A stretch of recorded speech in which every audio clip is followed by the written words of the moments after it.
उत्तर प्रदेश की विभिन्न बोलियों को, भोजपुरी, अवधी, ब्रज और बुंदेलखंडी को इस सदन में सम्मान मिल रहा है और हमारी सरकार को इन सब के लिए एकेडमी का भी गठन, अलग अलग एकेडमी के गठन की कार्रवाई को भी आगे बढ़ा रही है। ये सभी हिंदी की उपभाषाएं हैं, यानी हिंदी की बेटियां हैं। भाषा की समृद्धि के आधार हैं और हमें इसका स्वागत करना चाहिए। ये सदन साहित्य केवल विशुद्ध साहित्यिक और व्याकरण से के विद्वानों की नहीं है। आम जन का प्रतिनिधित्व करने वाले माननीय सदस्य समाज के विभिन्न तबके से आए हैं। अंतिम पायदान पर बैठे हुए व्यक्ति की आवाज को भी इस सदन में मुखरता मिले। इसके लिए अगर किसी को हिंदी में वह धारा प्रवाह नहीं बोल सकता तो उसको भोजपुरी में भी अपनी बात को रखने का अधिकार मिलना चाहिए। अवधी में, ब्रज में या बुंदेलखंडी में उसको रखने का अधिकार मिलना चाहिए। ये कौन सी बात हो गई कि भोजपुरी में ना बोले, अवधी में ना बोले, इसका विरोध है, बुंदेलखंडी में ना बोले और उर्दू क्या वकालत कर रहे हैं। एक बड़ी विचित्र बात है। आप मुझे बताइए, मैं इसीलिए कहता हूं कि आप समाजवादियों का चरित्र ही इतना दोहरा हो चुका है, इतना दोहरा हो चुका है कि अपने बच्चों को भेजेंगे इंग्लिश पब्लिक स्कूल में और दूसरों के बच्चों को बोलेंगे कि एक गांव के उस विद्यालय में पढ़े जहां संसाधन भी नहीं है। ये दोहरा आचरण और जाकी रही भावना जैसी, प्रभु मूर्ति देखी तिल जैसी, यह तो आचरण आप लोगों का है। इसीलिए आपने कल भी भोजपुरी का विरोध किया, अवधी का विरोध किया, बुंदेलखंडी का विरोध किया और आप लोग अपने दैनिक जागरण में, दैनिक जीवन में इस प्रकार के आचरण के आदी हो चुके हैं। और इसलिए अध्यक्ष जी, इसका अभिनंदन हम लोग करते हैं और इन बोलियों को सम्मान मिलना चाहिए। इनके संरक्षण के लिए ही हमारी सरकार भोजपुरी एकेडमी का गठन कर रही है, अवधी एकेडमी का गठन कर रही है संत तुलसीदास जी के नाम पर। इसी के आधार पर ब्रज भाषा इतनी समृद्ध भाषा है। सूरदास जी ने अपनी सभी रचनाएं उसी भाषा में दी हैं। संत तुलसीदास जी ने अपनी कालजयी रचना रामचरितमानस, जो इस सदन में ही नहीं, उत्तर भारत के अंदर और भारत से प्रवासी हुए जितने भी ऐसे लोग हैं जो मॉरिशस में या दुनिया की फिजी में या दुनिया के किसी देश में गए, उनके संकट काल में रामचरितमानस ही तुलसीदास जी का अवधी भाषा में रचा गया रामचरितमानस ही उनका सहारा बना था। और आज जब उसको सम्मान मिल रहा है तो आप उसका विरोध कर रहे हैं। बड़ी विचित्र सी स्थिति है। आप हर अच्छे कार्य का समाज, आज के यही ढोंग है आप लोगों का, यही ढोंग है। हर अच्छे कार्य का आप विरोध करेंगे, हर अच्छे कार्य का आप विरोध करेंगे। हर अच्छा कार्य जो प्रदेश के हित में है, देश के हित में है, आप उसका विरोध करेंगे।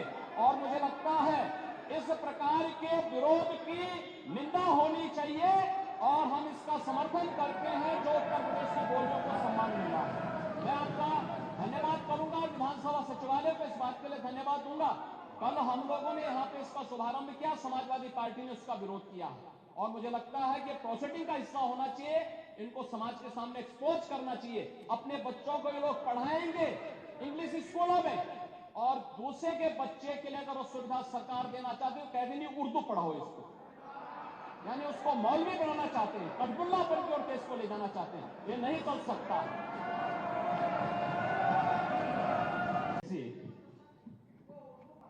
उत्तर प्रदेश की विभिन्न बोलियों को, भोजपुरी, अवधी, ब्रज और बुंदेलखंडी को इस सदन में सम्मान मिल रहा है और हमारी सरकार को इन सब के लिए एकेडमी का भी गठन, अलग अलग एकेडमी के गठन की कार्रवाई को भी आगे बढ़ा रही है। ये सभी हिंदी की उपभाषाएं हैं, यानी हिंदी की बेटियां हैं। भाषा की समृद्धि के आधार हैं और हमें इसका स्वागत करना चाहिए। ये सदन साहित्य केवल विशुद्ध साहित्यिक और व्याकरण से के विद्वानों की नहीं है। आम जन का प्रतिनिधित्व करने वाले माननीय सदस्य समाज के विभिन्न तबके से आए हैं। अंतिम पायदान पर बैठे हुए व्यक्ति की आवाज को भी इस सदन में मुखरता मिले, इसके लिए अगर किसी को हिंदी में वह धारा प्रवाह नहीं बोल सकता तो उसको भोजपुरी में भी अपनी बात को रखने का अधिकार मिलना चाहिए। अवधी में, ब्रज में या बुंदेलखंडी में उसको रखने का अधिकार मिलना चाहिए।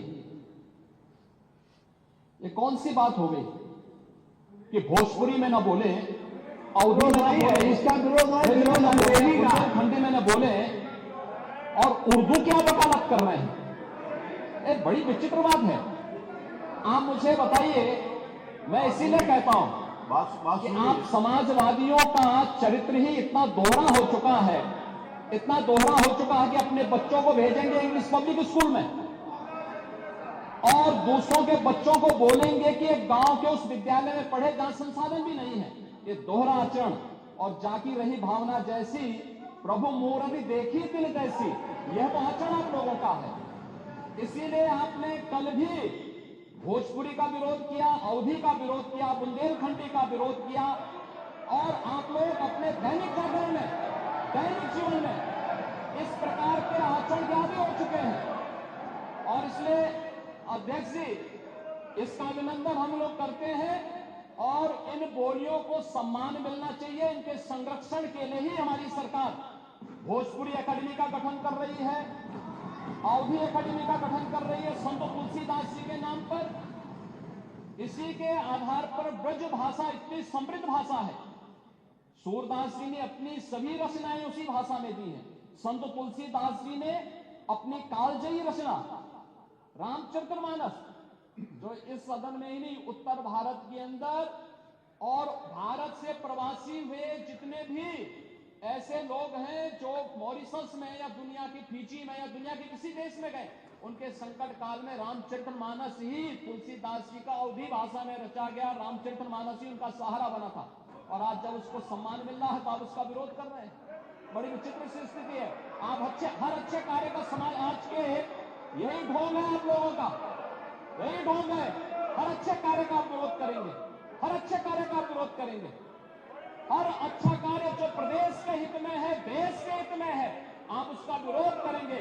और मुझे लगता है इस प्रकार के विरोध की निंदा होनी चाहिए और हम इसका समर्थन करते हैं जो उत्तर प्रदेश की बोलियों को सम्मान मिल रहा है। मैं आपका धन्यवाद करूंगा, विधानसभा सचिवालय को इस बात के लिए धन्यवाद दूंगा। कल हम लोगों ने यहाँ पे इसका शुभारंभ किया, समाजवादी पार्टी ने उसका विरोध किया और मुझे लगता है कि प्रोसेडिंग का हिस्सा होना चाहिए।